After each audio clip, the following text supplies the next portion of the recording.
Greetings, YouTubers. I have no idea what day or date it is. I'm not even going to try. I think it's Tuesday, the 3rd. That's just a guess. Anyway, this is the front. I've got the spare tire mounted. I kind of did a walk up and showed you that yesterday. But I used the original hardware that came with the trailer. This was inside, connected to one of the walls, and I just took it off and put it on the outside of the wall, up in front. Trying to bring a little more ballast up this way. Getting a lot of weight in the back. So probably going to put a propane bottle or two up here, add a little more weight. Try and stay right around 300 pounds. And initially when I put this up, this thing really vibrated bad. But I've since put some paneling up on the inside and a little bit of reinforcement so the wall's a lot more stable. But I still think I'm going to run a couple of strips of I don't know, 1x2 or something behind this, just to get this off of the, the aluminum skin here. Just to, I don't know, somehow it just seems better to step that away, so I'm going to. Haven't done much to the pods. I've got a lot of plans and some material for it. These legs are I think I'm gonna take these off and go a different way to support it. I still got sap coming out of this thing. I can't believe it. So not much changed there.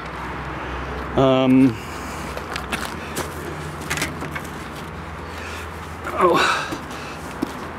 little bit of a hike up here, and then this is pod 2, of course.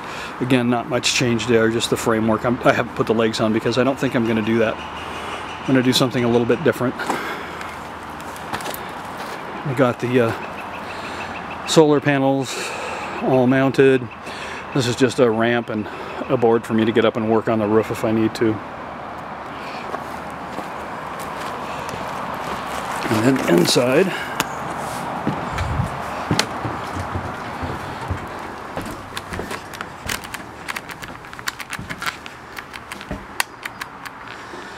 I've got the solar system all wired. I have a pass-through. It is actually sealed, but the material that I got is transparent. And I'm not sure that I'm comfortable with it. I'm going to leave it for now, but I think I'll probably get a razor blade and cut all of that material off and redo it with something a little more traditional. So I'm coming out, these are the cables directly from the solar panels.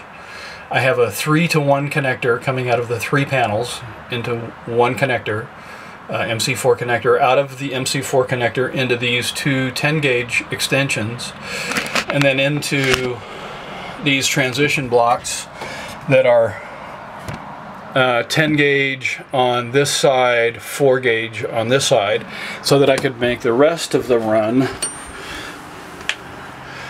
down to, well, I probably had you sideways. I'm going to take you up here again because that was just rude. And I'm not worried about length today. So the story remains the same. Sorry about that. I keep forgetting that I'm on a video camera and not my still camera. Right now I'm in float. And I found out that the aux light is on whenever there is excess energy coming from the panels. So right now I could tap energy off of the 12-volt system, off of the batteries, and I could use it off of the solar panels, which is kind of surprising because it's kind of getting late in the day. It's about 4 o'clock. I've got 2 cutoff switches. This one cuts off the panels. It's on the positive side, and that'll shut off the panel. This shuts off the output from the charge controller to the battery, so I can shut that off. I have another switch coming to go in this line. So this is the feed. There's a fuse right here. I'm going to come down with cable, probably put another switch here to turn this on and off. This will be shutting off the supply to the inverter. And then I have a thermal sensor that goes up to the charge controller, and got the batteries connected in parallel. And currently they are just in a box to kind of give them a place to sit and not slide around. I plan on doing some significantly stronger supports. Who was it? John with a number after his name. Sorry guys, I'm terrible with names. Advised that these be strapped down to avoid them coming loose and flying around in the event of a collision or something like that. And that makes sense. This is 120 pounds worth of battery that would really hurt if it landed on you. Just got some spare cables and stuff down there. I've got some more lugs on order. That's the other thing I'm waiting for. So I've got all of the horizontals done on the shelving. So now I've got to put these supports in, and then I'm ready to put shelves on. I'm going to leave this shelf off so I can get to the batteries until I've got all of this done, and then put this shelf on. I've got to do these. I've got this framed in. This is where the opening is going to be into the sleeping pod, so I'm going to cut out this rectangle. And that's the opening that you'll crawl through to get into the sleeping pod, which are going to fold outside. And I found this unique 2x2. This roof is arched.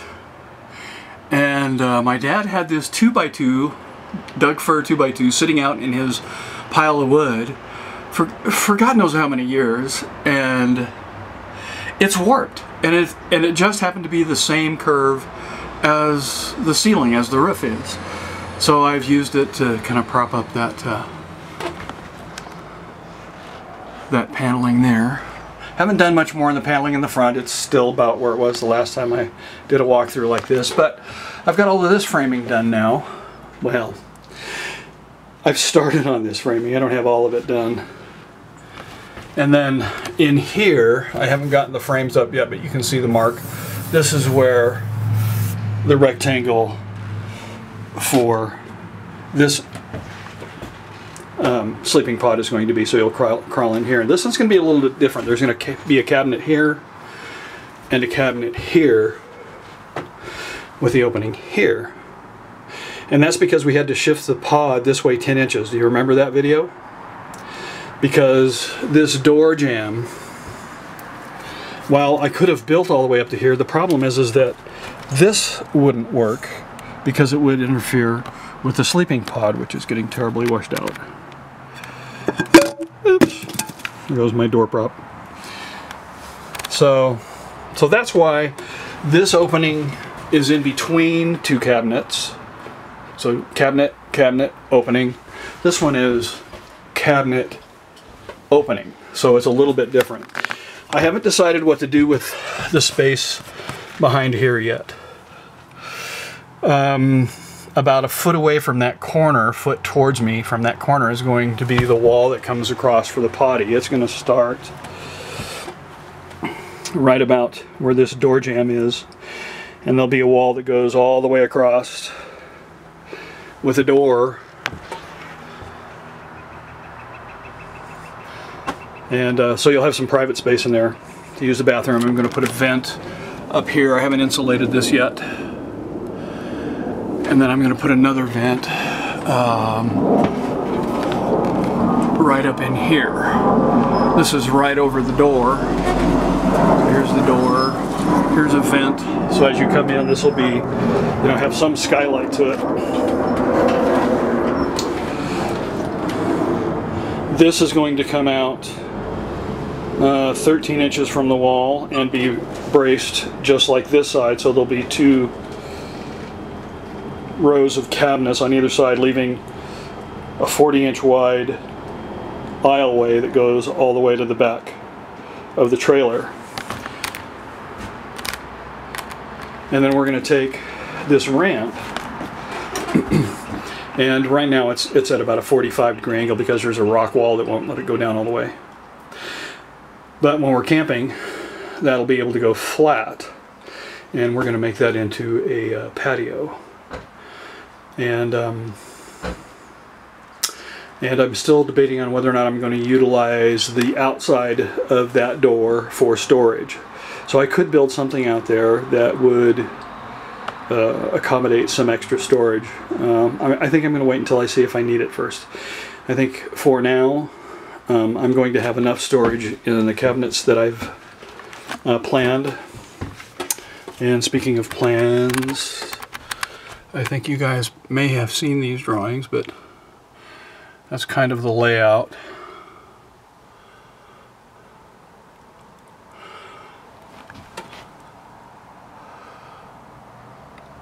That I'm trying to follow. It's these are turning out to be more of notes of what I've already done than it is about planning what I'm going to do. So I think that's the update. I didn't get as much done today as I would like to have gotten, but my dad had a couple of projects that he needed some help on. Get the exposure here. So I spent you know, a few hours today helping my dad out, and he's got some roof stuff that he's doing, and so I took a break from what's going on out here to kind of help him out a little bit. And but you know, hey, making a little progress every day. So, and hopefully I'll be on the road here soon. So, all right, guys. As always, appreciate your comments and your subscriptions, all that good stuff. You know, I don't, what's the term? Monetization. I don't get any money from YouTube. I don't even know if they put commercials on my videos. I would presume that they do. They gotta make their money somehow, but, you know, sorry, across the 12-minute limit. I told you it was gonna be a long one. So anyway, I do these for me, not for money. But you know, I'm always excited when I feel like people are watching and thinking about what I'm doing, and you know, hopefully finding some inspiration. I mean, that would be the cool thing. I think for me, that's better than money. To know that you know, maybe there's somebody out there that's kind of on the fence about jumping into this kind of lifestyle. And I got to tell you, it's been a pretty rugged road. I mean, if you follow all of my videos, I think I've got 50, this will be 51, I think. But I mean, you know, I went through the sale of a house, the breakup of a marriage, breakup of a family. My oldest daughter is with me. My youngest daughter is with her mother. Selling of all of my household goods. I have nothing left that I couldn't fit into this trailer. Everything else was sold. My motorcycle, my Harley, everything. So I mean, you know, that's a big change, and I'm not gonna lie to you and say, oh, it was happy, happy, joy, joy. It wasn't. It was hard. But I got to tell you, the front of this line. So I've got a line behind me, a timeline behind me, but I've also got a timeline in front of me. And that timeline in front of me looks really exciting, and I am anxious to get started, get this build done, and see the country. I mean, I've been all over, and I never get to see it because I'm always working. And you know, now I'm retired. I have enough income. It's not a lot. I get enough, maybe, and you know, as long as, you know, somebody in the government doesn't decide to stop paying Social Security or go broke or whatever.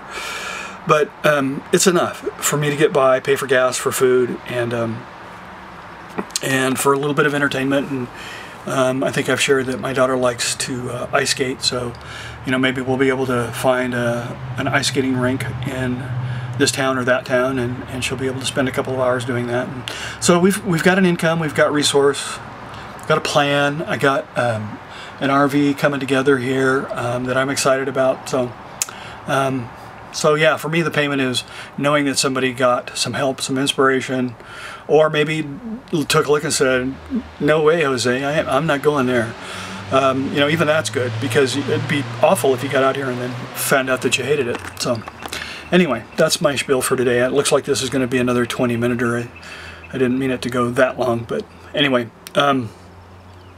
Bless you guys. Appreciate all of your input, your help, your wisdom, your guidance, your complaints, your praise, your wisdom, everything you've given me is good. You know, even when it seems like it's something that's more of a complaint. I mean, a complaint is information that I can use and I can process and keep myself out of trouble, maybe.